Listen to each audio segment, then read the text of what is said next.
सुभागी मुंशी प्रेमचंद की कहानी। और लोगों के यहाँ चाहे जो होता हो, तुलसी महतो अपनी लड़की सुभागी को लड़के रामू से जौ बर भी कम प्यार न करते थे। रामू जवान होकर भी काठ का उल्लू था। सुभागी 11 साल की बालिका होकर भी घर के काम में इतनी चतुर और खेती बाड़ी के काम में इतनी निपुण थी कि उसकी माँ लक्ष्मी दिल में डरती रहती कि कहीं लड़की पर देवताओं की आंख न पड़ जाए। अच्छे बालकों से भगवान को भी तो प्रेम है, कोई सुभागी का बखान न करे, इसलिए वह अनायास ही उसे डांटती रहती थी। बखान से लड़के बिगड़ जाते थे। यह भय तो न था, भय था नज़र का। वही सुभागी आज 11 साल की उम्र में विधवा हो गई।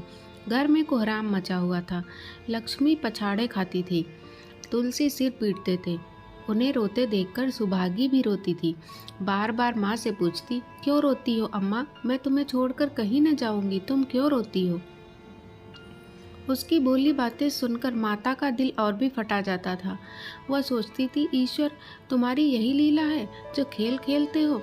वह दूसरों को दुख देकर ऐसा तो पागल करते हैं। आदमी पागलपन करे तो उसे पागल खाने भेजते हैं, मगर तुम तो पागलपन करते हो, उसका कोई दंड नहीं। ऐसा खेल किस काम का कि दूसरे रोए और तुम हंसो?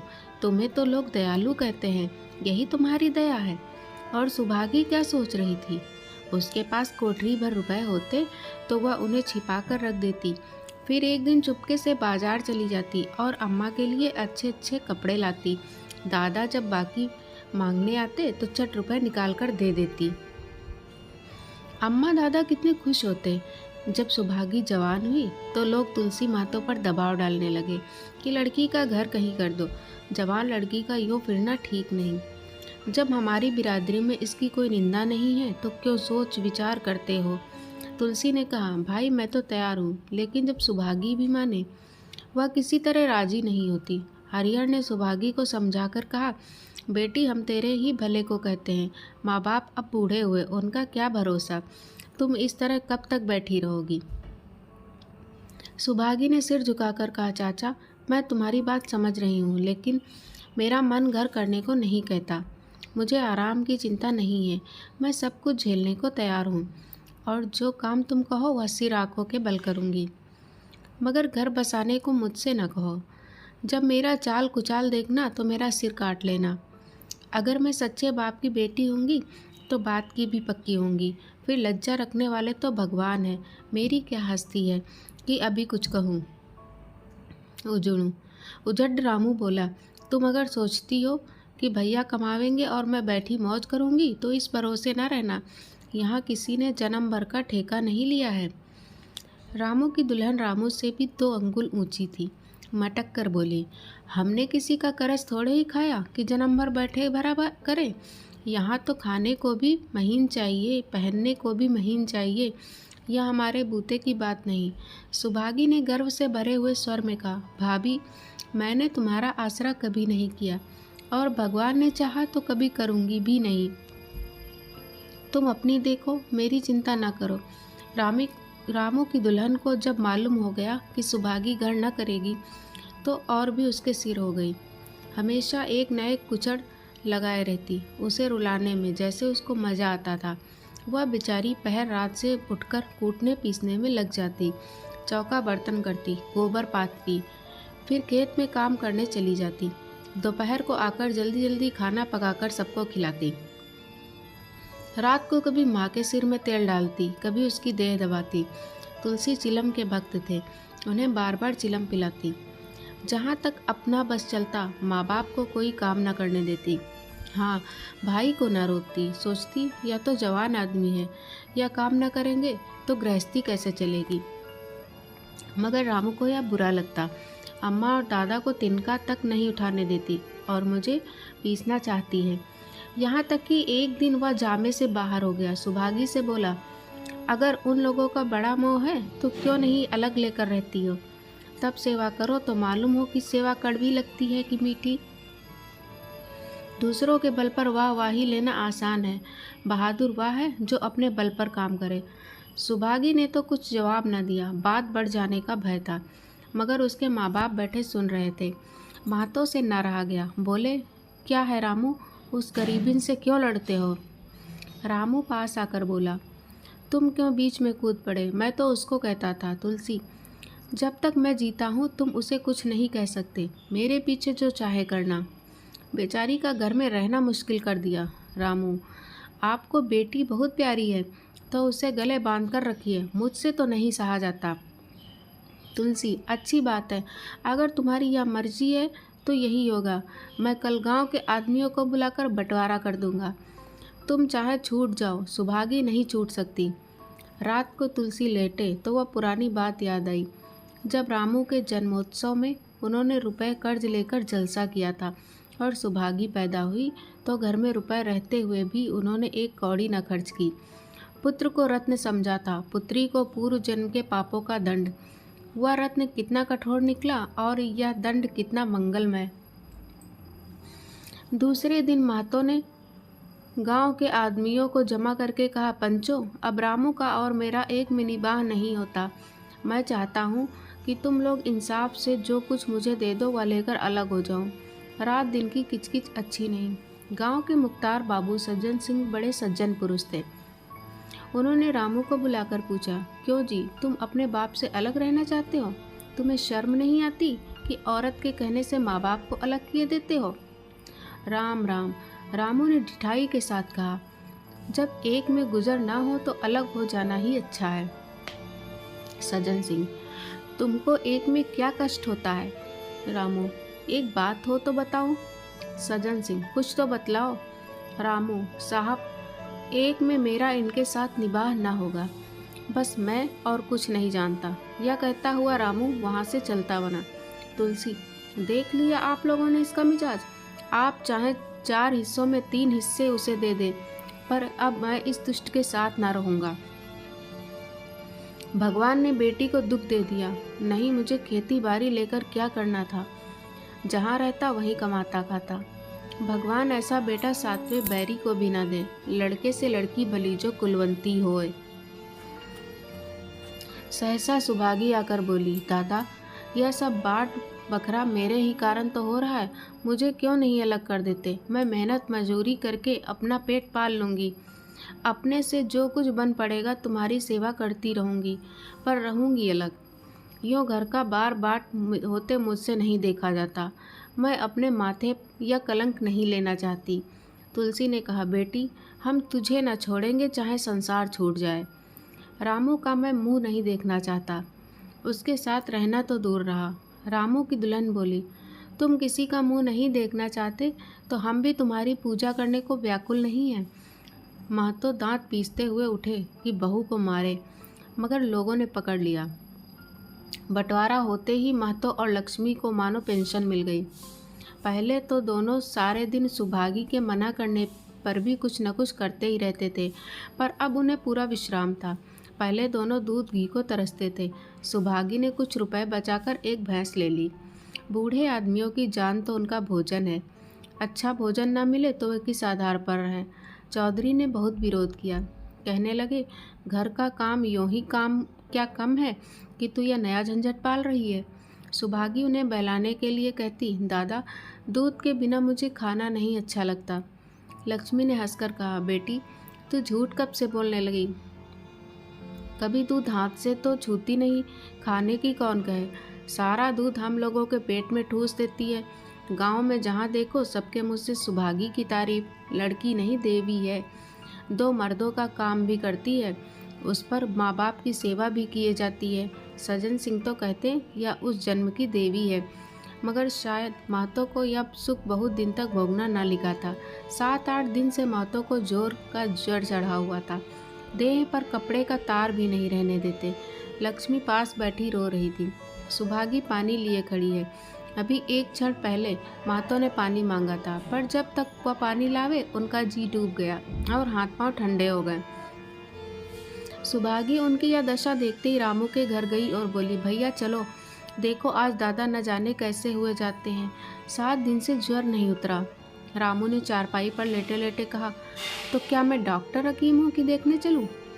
जब तक अच्छे थे तब तक तो तुम उनके गले का हार बनी हुई थी, अब जब मरने लगे तो मुझे बुलाने आई हो।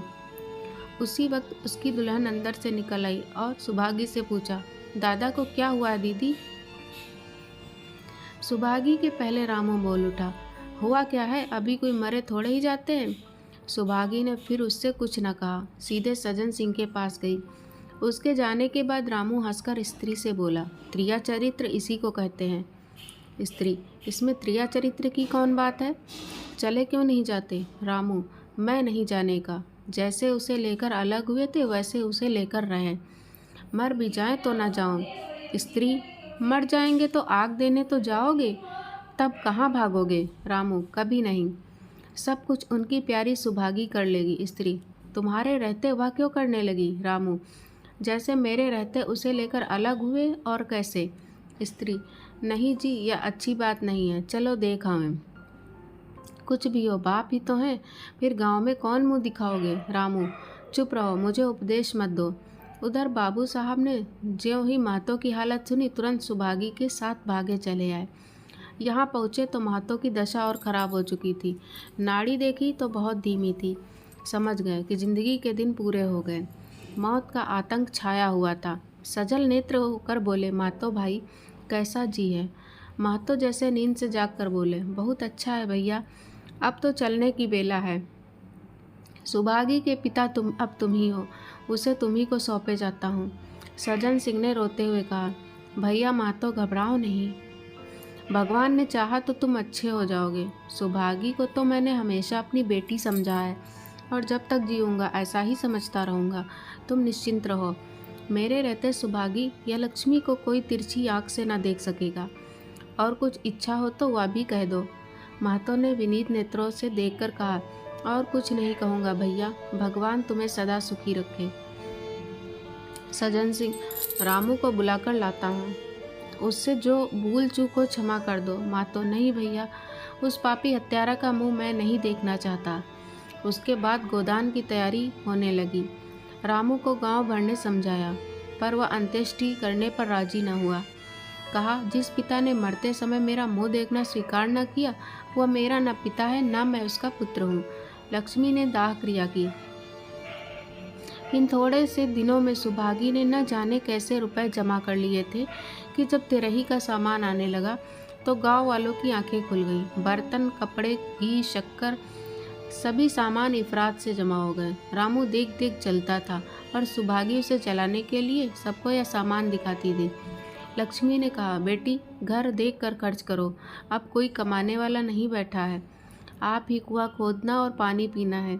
सुभागी बोली, बाबूजी का काम तो धूमधाम से ही होगा अम्मा, चाहे घर रहे या जाए। बाबूजी फिर थोड़े ही आवेंगे, मैं भैया को दिखा देना चाहती हूँ कि अबला क्या कर सकती है। वह समझते होंगे इन दोनों के किए कुछ ना होगा, उनका यह घमंड तोड़ दूंगी। लक्ष्मी चुप हो रही। तेरही के दिन 8 गांव के ब्राह्मणों का भोज हुआ। चारों तरफ वाही मच गई। पिछले पहर का समय था, लोग भोजन करके चले गए थे। लक्ष्मी थककर सो गई थी। केवल सुभागी बची हुई चीज़ें उठा उठा कर रख रही थी कि ठाकुर सज्जन सिंह ने आकर कहा, अब तुम भी आराम करो बेटी, सवेरे यह सब काम कर लेना। सुभागी ने कहा, अभी थकी नहीं हूँ दादा, आपने जोड़ लिया, कुल कितने रुपए उठे? सज्जन सिंह, वह पूछ कर क्या करोगी बेटी? कुछ नहीं, यूँ ही पूछती थी। कोई 300 रुपये उठे होंगे। सुभागी ने सकुचाते हुए कहा, मैं इन रुपयों की देनदार हूँ, तुमसे तो मैं मांगता नहीं। महतो मेरे मित्र और भाई थे, उनके साथ कुछ मेरा भी तो धर्म है। आपकी यही दया क्या कम है कि मेरे ऊपर इतना विश्वास किया? मुझे कौन 300 देता? सज्जन सिंह सोचने लगे, इस अबला की धर्म बुद्धि का कहीं वार पार भी है या नहीं। लक्ष्मी उन स्त्रियों में थी जिनके लिए पति वियोग जीवन स्रोत का बंद हो जाना है। 50 वर्ष के चिर सहवास के बाद अब यह एकांत जीवन उसके लिए पहाड़ हो गया। उसे अब ज्ञात हुआ कि मेरी बुद्धि, मेरा बल, मेरी सुमति मानो सबसे मैं वंचित हो गई। उसने कितनी बार ईश्वर से विनती की थी, मुझे स्वामी के सामने उठा लेना, मगर उसने यह विनती स्वीकार न की। मौत पर अपना काबू नहीं तो क्या जीवन पर भी काबू नहीं है? वह लक्ष्मी जो गांव में अपनी बुद्धि के लिए मशहूर थी, जो दूसरे को सीख दिया करती थी, अब बौरही हो गई है। सीधी सी बात करते नहीं बनती। लक्ष्मी का दाना पानी उसी दिन से छूट गया। सुभागी के आग्रह पर चौके में जाती, मगर कौर कंठ के नीचे न उतरता। 50 वर्ष हुए, एक दिन भी ऐसा ना हुआ कि पति के बिना खाए खुद खाया हो। अब उस नियम को कैसे तोड़े? आखिर उसे खांसी आने लगी। दुर्बलता ने जल्द ही खाट पर डाल दिया। सुभागी अब क्या करे? ठाकुर साहब के रुपए चुकाने के लिए दिलो जान से काम करने की ज़रूरत थी। यहाँ माँ बीमार पड़ गई। अगर बाहर जाए तो माँ अकेली रहती है, उनके पास बैठे तो बाहर का काम कौन करे? माँ की दशा देखकर सुभागी समझ गई कि इनका परवाना भी आ पहुँचा। महतो को भी अब को तो यही जोर था, गांव में और किसे फुर्सत थी दौड़ धूप करता। सज्जन सिंह दोनों वक्त आते, लक्ष्मी को देखते, दवा पिलाते, सुभागी को समझाते और चले जाते, मगर लक्ष्मी की दशा बिगड़ती जाती थी। यहाँ तक कि 15वें दिन वह भी संसार से सिधार गई। अंतिम समय रामू आया और उसके पैर छूना चाहता था, पर लक्ष्मी ने उसे ऐसी झिड़की दी कि वह उसके समीप न जा सका। सुभागी को उसने आशीर्वाद दिया, तुम्हारी जैसी बेटी पाकर तर गई। मेरा क्रियाक्रम तुम ही करना। मेरी भगवान से यही अर्जी है कि उस जन्म में भी तुम मेरी कोख पवित्र करो। माता के देहांत के बाद सुभागी के जीवन का केवल एक लक्ष्य रह गया, सज्जन सिंह के रुपए चुकाना। 300 पिता के क्रियाक्रम में लगे थे, लगभग 200 माता के काम में लगे, 500 का ऋण था और उसकी अकेली जान। मगर वह हिम्मत न हारती थी। 3 साल तक सुभागी ने रात को रात और दिन को दिन न समझा। उसकी कार्य शक्ति और पौरुष देखकर लोग दांतों तले उंगली दबाते थे। दिन भर खेती बाड़ी का काम करने के बाद वह रात को 4-4 पसेरी आटा पीस डालती। 30वें दिन 15 लेकर वह सज्जन सिंह के 5 पहुंच जाती। इसमें कभी नागा न पड़ता। वह मानव प्रकृति का अटल नियम था। अब चारों ओर से उसकी सगाई के पैगाम आने लगे। सभी उसके लिए मुंह फैलाए हुए थे। जिसके घर सुभागी जाएगी उसके भाग्य फिर जाएंगे। सुभागी यही जवाब देती, अभी वह दिन नहीं आया। जिस दिन सुभागी ने आखिरी किस्त चुकाई, उस दिन उसकी खुशी का ठिकाना न था। आज उसके जीवन का कठोर व्रत पूरा हो गया। वह चलने लगी तो सज्जन सिंह ने कहा, बेटी तुमसे मेरी एक प्रार्थना है, कहो कहूँ कहो ना कहूँ, मगर वचन दो कि मानोगी। सुभागी ने कृतज्ञ भाव से देखकर कहा, दादा आपकी बात न मानूंगी तो किसकी बात मानूंगी? मेरा तो रोया रोया आपका गुलाम है। सज्जन सिंह, अगर तुम्हारे मन में यह भाव है तो मैं ना कहूँगा। मैंने अब तक तुमसे इसलिए नहीं कहा कि तुम अपने को मेरा देनदार समझ रही थी। अब रुपए चुक गए, मेरा तुम्हारे ऊपर कोई एहसान नहीं है, रत्ती भर भी नहीं। बोलो कहूँ। सुभागी, आपकी जो आज्ञा हो। सज्जन सिंह, देखो इनकार न करना, नहीं मैं फिर तुम्हें अपना मुंह न दिखाऊंगा। सुभागी, क्या आज्ञा है? सज्जन सिंह, मेरी इच्छा है कि तुम मेरी बहू बनकर मेरे घर को पवित्र करो। मैं जात पात का कायल हूँ, मगर तुमने मेरे सारे बंधन तोड़ दिए। मेरा लड़का तुम्हारे नाम का पुजारी है, तुमने उसे बारहा देखा है। बोलो मंजूर करती हो? सुभागी, दादा इतना सम्मान पाकर पागल हो जाऊंगी। सज्जन सिंह, तुम्हारा सम्मान भगवान कर रहे हैं बेटी, तुम साक्षात भगवती का अवतार हो। सुभागी, मैं तो आपको अपना पिता समझती हूँ, आप जो कुछ करेंगे मेरे भले के लिए करेंगे, आपके हुक्म को कैसे इनकार कर सकती हूँ? सज्जन सिंह ने उसके माथे पर हाथ रखकर कहा, बेटी तुम्हारा सुहाग अमर हो, तुमने मेरी बात रख ली। मुझसे भाग्यशाली संसार में और कौन होगा। आशा करती हूँ दोस्तों कहानी पसंद आई होगी। कृपया चैनल को सब्सक्राइब करना ना भूलें। जय हिंद।